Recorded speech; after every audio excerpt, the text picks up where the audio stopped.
ମୋ ଜୀବନର ଦୁଃଖ ପୁରି ଯାଇଥିବାର ଦୁଃଖ ମୁଁ ଆଜି ଆପଣଙ୍କୁ କହିବାକୁ ଯାଉଛି। ଗତ କିଛି ମାସ ପୂର୍ବରୁ ମୁଁ ପୁରୀ ବାହାରି ଯାଇଥିଲି। ମହାପ୍ରଭୁଙ୍କୁ ଘରୁ ନମସ୍କାର କରି ଯାଇଥିଲି। ପ୍ରଭୁ ଭଲରେ ଯାଉଛି, ମୁଁ ଆପଣଙ୍କର ଭଲରେ ଦର୍ଶନ କରି ଘରକୁ ଫେରେ, ଏତିକି କହି ମୁଁ ବାହାରି ଯାଇଥିଲି।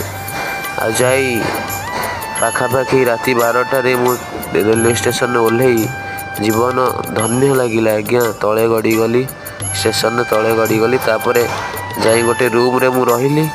ଆଉ ସକାଳୁ ସମୁଦ୍ରରେ ସ୍ନାନ କରି ଆସିଲି।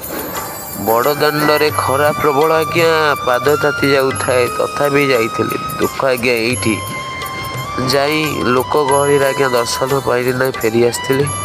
ତାପରେ 3-4ଟା ପରେ ମୁଁ ଯାଇ ଦର୍ଶନ କରିଥିଲି।